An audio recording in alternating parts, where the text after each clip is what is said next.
Thank you. Well, welcome to tonight's meeting of the Environment and Planning Committee of Georges River Council on today, 14th of March 2022. I will declare the meeting open at 7:03 p.m. I'd like to start by acknowledging the traditional custodians of the land on which we meet, and that is of the Bidjigal people of the Eora Nation, and I'd like to pay my respects to their elders past, present and emerging. I'll give the notice of live streaming of the committee meeting. Staff and public are reminded that this meeting is open and the meeting is being broadcast live to the public on Council's website in accordance with Section 4 of Council's Code of Meeting Practice. The Code of Meeting Practice, only if the meeting moves into a closed or confidential session in accordance with Section 13 of the Code of Meeting Practice, will the public broadcasting of the meeting be suspended. Council's Code of Meeting Practice prohibits the electronic recording of meetings without the express permission of Council. The next item on the agenda is apologies. Do we have any apologies for this evening? I think everyone's present. Great. Present. Okay, disclosures of interest. Does anyone have a disclosure of interest for tonight? No, then we'll move on. Excuse me, Madam Chair. Yes. Actually. Friends of Glenlee, which is having. Yes, I should have that too, shouldn't I? In public hands. Thank you. Did you want to submit a non-significant, non-pecuniary motion declaration for that? Yes, please. Okay. And me too. Sorry, Councillor Catherine. I'm also a member of Friends of Glenlee. Thank you, Councillor Jamieson. So will you just submit a disclosure for that? No, I haven't done that yet, but you can do that. Okay, but for the same reasons as Councillor Marnie. Anybody else have anything to declare? Okay, well then we shall move on to the next item on the agenda, which is public participation on items on the agenda. Do we have any speakers for tonight? No speakers, Madam Chair. Okay, thank you. Right, the next item on the agenda is to the confirmation of the minutes of the previous meeting, which were on 14th of February 2022. Would somebody like to move that? I'll move it. Moved by Councillor Borg and seconded? I second that. Seconded by Councillor Wang, was it? Yep. Thank you. Ms. Sockenwood, do we need to go around? I think probably we have. Yes, given that we do have a councillor online, it would be best governance practice to go around the room, please. Is that with your agreement, Madam Chair? Yes, Thank you. of course. Yeah. I'll ask for your vote, please, Madam Chair. For. Councillor Borg. For the motion. Councillor Jamieson. For the motion. Councillor Marnie. For. Councillor Tegg. For. And Councillor Wang. For. That's unanimous, Madam Chair. Thank you. We'll declare that one carried. We'll move to our first committee report, which is ENV 008-22, the planning proposal PP 22/00002, lot 1 DP 10359, number 80 Baronia Parade, Lugano, request for gateway determination. Happy to move that recommendation. Thank you. Councillor Tegg, would somebody like to second that? I'll second it. Councillor Marnie. Before we go any further, Ms Bishop, I believe we have the external consultant online. Yes, Madam Chair, she is online, Lisa Truman. She's showing as being in the lobby and we're just trying to admit her at the moment. So just bear with us. Guru, are you able to see Ms Truman in the lobby? Yeah. I've been trying to hit it. I'm just trying as well. I don't know why it's failing for some reason. Yeah, it's doing the same for me. She might need to log back out and log back in again. If someone can just text her to log back out and log back in, please. Yeah, we've got staff doing that now. Thank you, Guru. Well, perhaps in the meantime, our external consultant can answer any questions that anybody has, but I might call on Councillor Tegg. Did you want to speak to the motion at all? Just only very briefly, I thought it was a very, very good, thorough report that furnishes us with exactly the sort of evidence and support that we need to make sure that we can protect this very important heritage item. So I'd like to thank the staff and thank the consultants for the very good work that they have done on this from day one, both in the court case and with this. And obviously, this is just another step along the way to ensuring that we can protect Glenlee. So I'd like to thank all involved. Thank you, Councillor Tegg. Councillor Marnie, would you like to speak to it? No, just to echo Councillor Tegg's comments. Great Great result by the staff and the consultants. Great, thank you. I think, yeah, I echo those comments too. It is a very comprehensive report and it's a very good outcome that Council is supporting the listing of this because it's a very important environmental and cultural site. Do we have our external consultant available? She has not rejoined the meeting at this stage, Madam Chair. Okay, look, I think through you, through you, Madam Chair. She said said that her she was denied access, so she is trying to reconnect. Yeah. Thanks, Ms. McMahon. Just whilst we're waiting, did anybody have any particular questions they'd like to address to the consultant? Councillor Jamieson, did you have anything being in the room? I was going to ask questions, but off the top of my head, I was just wondering, because, sorry if I get this wrong, but I think for the question was noticed from Councillor Tegg, it was saying that the interim ought to be listed in LEP or something in the plan, that it was going to be in November. That is, I'm just wondering how that's been affected, because I guess how long is this going to take? How long before it actually gets protected, I guess? Because if we don't get this in, is that right? Or Councillor Tegg will probably be able to answer it. If we don't get this in time before the development application gets in, does that mean it won't hold, like we won't be able to purchase, or we won't be able to hold it, or that's the only thing that I was worried about, is the timing and how it all works with the with going to the court, basically the Land Environment Court. That's how it makes sense. Councillor Jamieson, Ms Bishop can answer that question. Through you, Madam Chair, to Councillor Jamieson, I'll answer, and Kathy, Ms McMahon may wish to add to it. Your question is a good question. So if the committee resolves to endorse the making of the planning proposal, and as that is endorsed by council at the end of the month on the 28th, we then send that into the Department of Planning seeking approval to put the planning proposal on exhibition.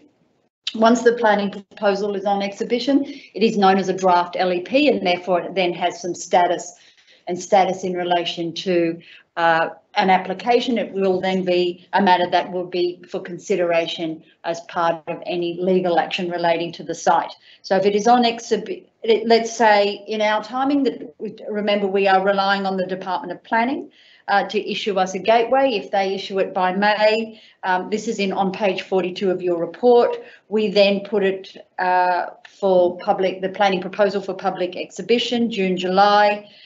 We consider submissions.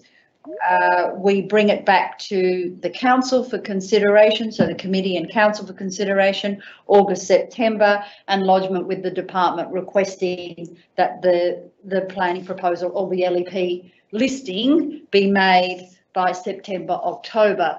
But I think the crucial point here is the resolution of council to make the planning proposal and the gateway being issued by the department. And then because the department considers that the planning proposal and the listing is a valid thing to do.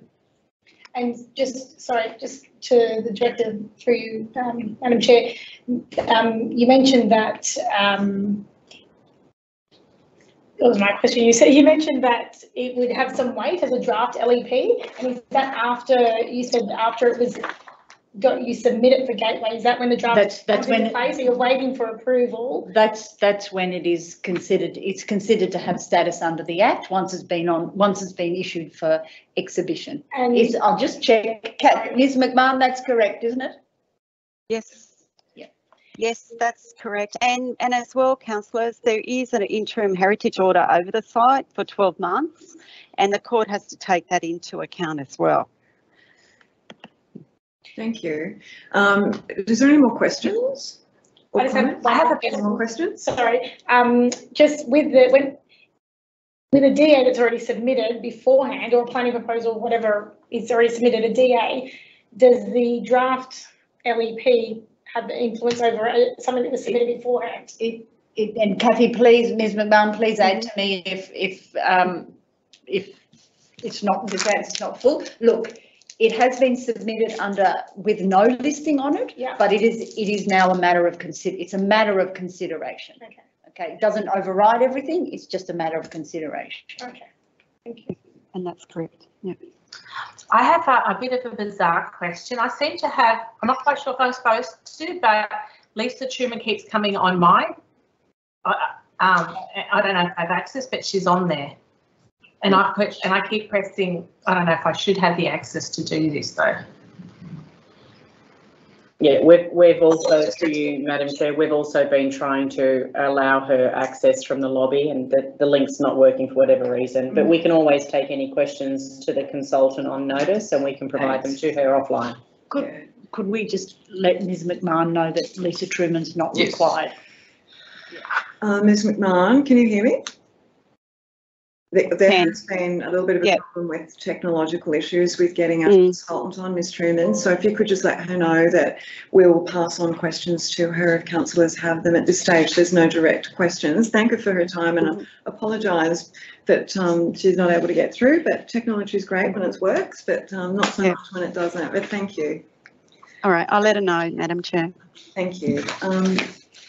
Okay, so did anybody want to speak against this proposal? No? Okay, well, I think we might put it. Ms Thornton, could you please go around and get the votes? Thank you. Thank you, Madam Chair. Your vote. For. Councillor Borg, For. Councillor Jamieson, For. Councillor Marnie, For. Councillor Tegg, For. and Councillor Wang. For. That's unanimous, Madam Chair. Excellent, thank you. We'll declare that one carried. We'll move to our next item, which is ENV 009-22, adoption of the public exhibition, the draft activating our centres policy. Yeah, I'd like to move that with an amendment if I could, Madam Chair. Okay, can I can we do that. see the amendment? Yep. Can you see that at home, Councillor Jamieson? No, I can't see it. I see a lovely picture of Catherine McMahon, but I don't have anything else. Guru, can we just ensure that the attendees and the at-home broadcast can see the minutes? Okay, perhaps in the meantime, just to keep it moving, we might read it. Councillor Ward, do you want me to read it, or would you like to read it? I'm happy to read it out. So I'll read it out and then you'll call for a seconder. Yeah. Yeah. Okay, so the amendment is that council does not proceed with the draft activating our centres policy 2022. That council assesses planning proposals seeking additional basement commercial floor space exempt from gross floor space on a case-by-case basis, having regard to its social, economic, environmental and traffic impacts. The council notes the increase to the minimum non-residential floor space ratio in our B1 and B2 zones from 0.3 to 1 to 0.5 to 1 was implemented through the Georges River Council's LEP 2021 and monitors the effects of the increase to commercial developments in our neighbourhood, local and strategic centres over the next 24 months. And that further council seeks updates from the Greater Sydney Commission on population projections for the Georges River Council local government area up to 2036, having regard to the effects of the COVID-19 pandemic and the changing demographics on Sydney's population.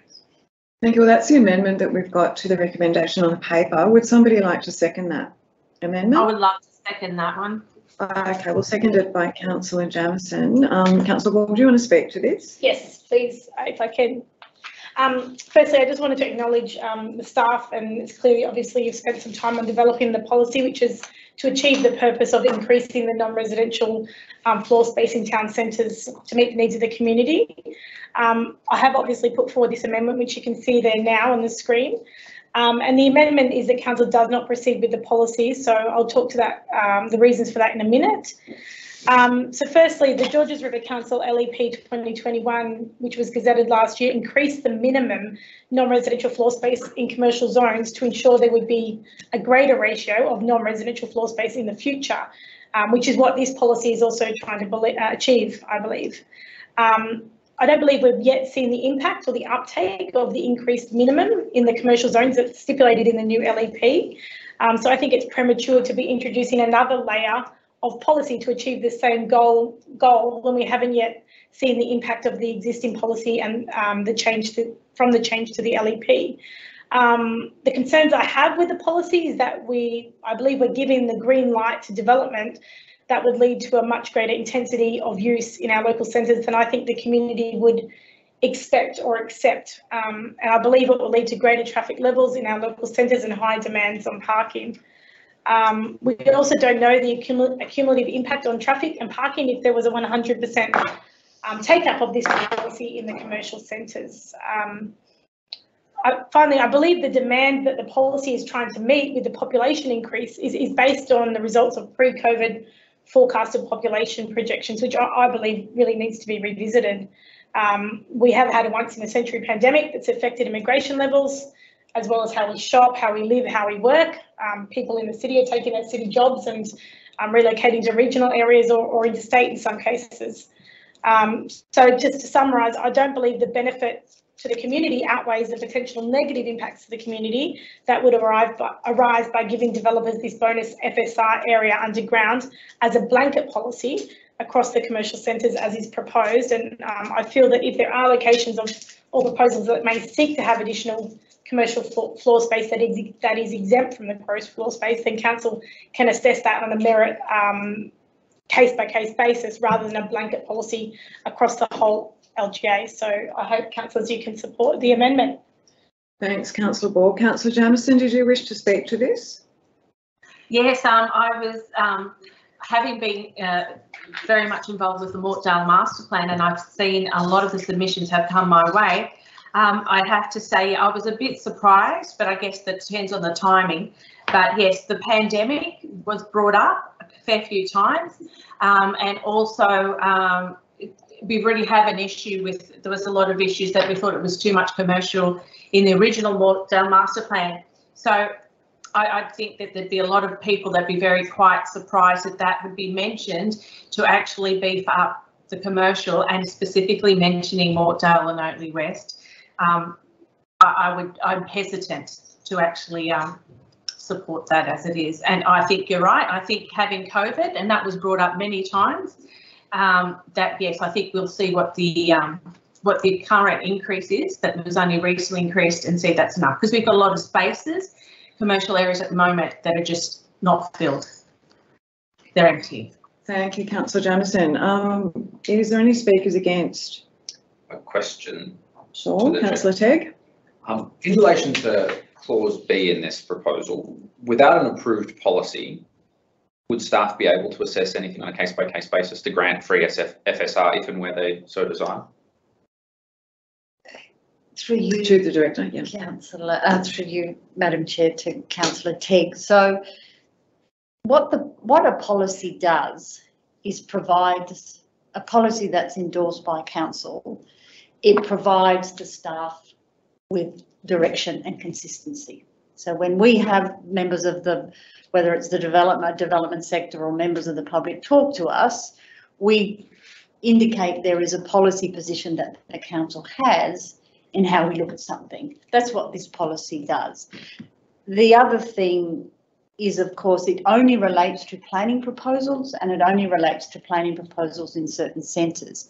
Just by nature of a planning proposal, that is a site-specific assessment anyway.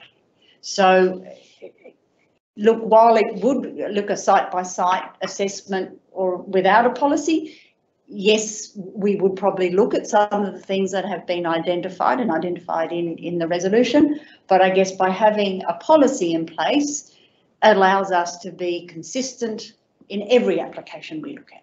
And that's not only me, it might be other staff that are also, looking at it as well. So over a period of time.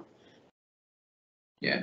So I'm just really trying to get, so what is on the table is a policy that's been consulted and it's been discussed and it's been assessed, and councillors have had their view on it and the community's had their view on it. Communities, sorry, excuse me, it hasn't gone on up yet. Right, so we haven't even, so the community so, might be overwhelmingly in support of an idea like this. We're not even asking their view on this. No, the resolution before you is to place it on exhibition to get feedback, to then take it back, then to bring it back to you for consideration. So this motion sort of locks the community out of having their say on what they'd like to see in their town centres. It's indicating we don't continue with the policy. Yeah, so we don't seek community's feedback on that. Okay, that's interesting. So where we're looking at the sorts of plans, so the report attached to this highlights a very significant shortfall in commercial floor space in these centres. And so what this would be seeking to do would be to ensure that our commercial centres remain centres of commerce. The concern being expressed in the report, as I understand it, is that if it were redeveloped in line with what the LEP allows, there wouldn't be enough commerce in our area. People will be forced to drive further to get the services they need because they wouldn't be available in our community. That's the gist of this policy. The gist is that there is a shortfall. Yeah. As Councillor Borg has indicated, yes, we have put into the LEP, increased the non-residential requirements for our centres, on the basis to try and increase non-residential uses within our centres. But you are correct, Councillor Teck, there will continue to be a shortfall to 2036. Right. In each centre there will be a shortfall, and over the city there'll be a shortfall in relation to that non-residential floor space. And that calculation is based on us understanding what it is that the demand will require. Like there won't be enough restaurants, there won't be enough shoe fixers, there won't be enough cafes, there won't be, yes, all those sorts of things. So people will need to leave the area, jump in their car and drive all over Sydney to try and find services because they can't find them here. So I appreciate that. Thank you, Director. That's all. Okay. That's it. Okay. Are there any further questions or comments? One question I've got, Madam Chair, is to the Director, if I could. Is the fact that the Oldley West Shopping Centre lies within the FSPA, and the consideration that's been given to increasing this floor space there, what's the impact on the FSPA, or is it allowed in the FSPA? Through you to Madam Chair, to Councillor Manning, I will have to take that on notice. Okay, that's a good question, but it probably has a complicated answer unless Ms. McMahon can answer that. So I think we'll take that on notice for you. Thank you, but it's a good question. Take it on notice. Okay, so if there are no more questions, or if there's no more discussion, we might put the amended motion to the meeting. Thank you, Madam Chair. Your vote, please. For. Councillor Borg. For the motion. Councillor Jamieson. For the motion. Councillor Marnie. For. Councillor Tegg. Against. And Councillor Wang. Motion. That's 5 votes for, 1 against. Thanks, Ms. Orton. We'll declare that one carried. And as that is the final item on the agenda for this evening, we can close our meeting at 7:26 p.m. and thank you to everybody for attending. Thank you to council officers for all of your work putting this together. And good night. Good night. Thank you. Everyone. Thank you. Thank you.